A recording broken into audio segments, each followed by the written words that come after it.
Sudah hampir 1 tahun virus corona menyerang dunia, memporak-porandakan tatanan kehidupan manusia, dari mulai kesehatan, ekonomi, sosial, budaya, dan juga pendidikan. Di Indonesia, tatanan pendidikan berubah. Tidak ada lagi ramai anak di sekolah. Tidak ada lagi guru mengajar di depan kelas. Tidak ada lagi tatap muka di antara mereka. Semua digantikan mesin dengan nama pembelajaran jarak jauh. Tapi ternyata mesin tidak bisa menggantikan peran mereka, karena pendidikan terbaik adalah pembelajaran tatap muka.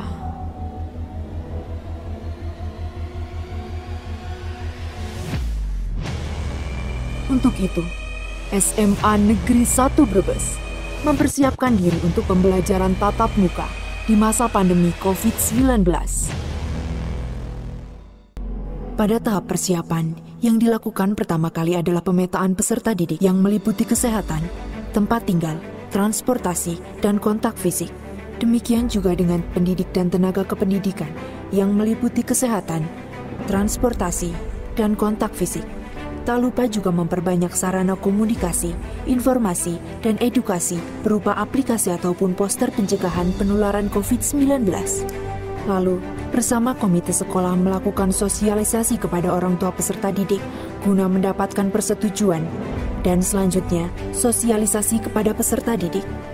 Tahap persiapan yang lain adalah pembuatan perangkat kurikulum darurat, jadwal pembelajaran, pembuatan sistem penggiliran pembelajaran tatap muka sekaligus jarak jauh, penyusunan jadwal pendidik dan tenaga kependidikan, dan pelatihan bagi guru-guru tentang media pembelajaran jarak jauh dan pembelajaran mandiri. Berdasarkan pemetaan yang dilakukan sebelumnya, bidang kesiswaan menentukan peserta didik yang akan mengikuti simulasi. Dipersiapkan juga tata cara pengaturan jalur kedatangan dan kepulangan peserta didik, agar selalu mematuhi protokol kesehatan.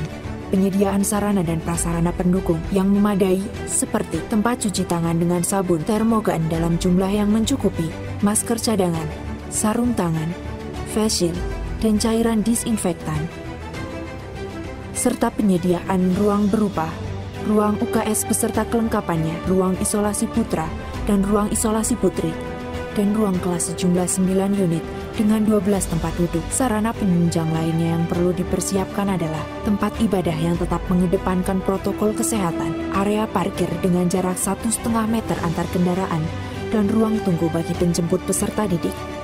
Pelaksanaan simulasi dimulai dari persiapan gugus tugas untuk menyambut kedatangan peserta didik.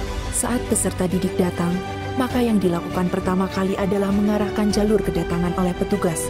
Bagi peserta didik yang menggunakan sepeda atau sepeda motor, diarahkan oleh petugas untuk menempati tempat parkir yang telah disediakan. Setelah memasuki halaman sekolah, peserta diarahkan ke tempat cuci tangan yang telah disediakan. Peserta didik diukur suhu tubuhnya oleh petugas.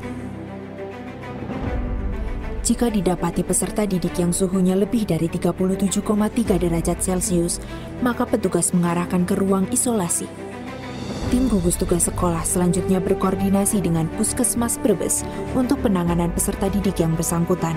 Bila kondisinya tidak mengkhawatirkan, orang tua peserta didik tersebut segera dihubungi untuk menjemput dan membawa pulang.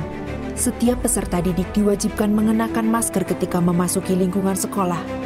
Apabila lupa, maka petugas akan memberikan masker untuk dikenakan.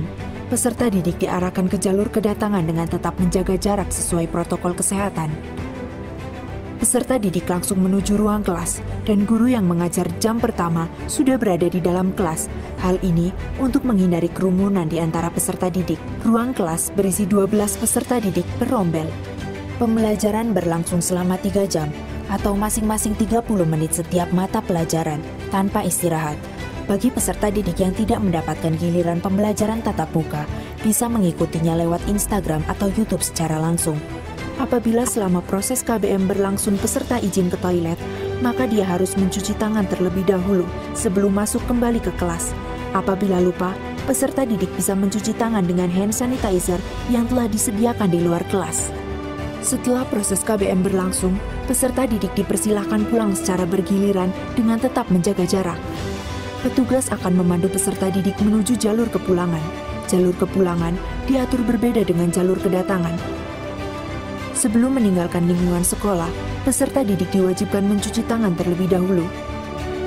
Para penjemput diharapkan datang sebelum kepulangan peserta didik dengan mencuci tangan dan pengecekan suhu tubuh terlebih dahulu. Setiap guru diwajibkan mencuci tangan sebelum kembali ke kantor. Sesampainya di rumah, peserta didik mencuci tangannya menggunakan sabun dan mengirimkan lokasi terkini menggunakan aplikasi WhatsApp grup kelas. Hal ini bertujuan untuk memastikan bahwa peserta didik telah sampai ke rumah masing-masing. Setelah semuanya meninggalkan ruang kelas, dilakukan penyemprotan dengan cairan disinfektan.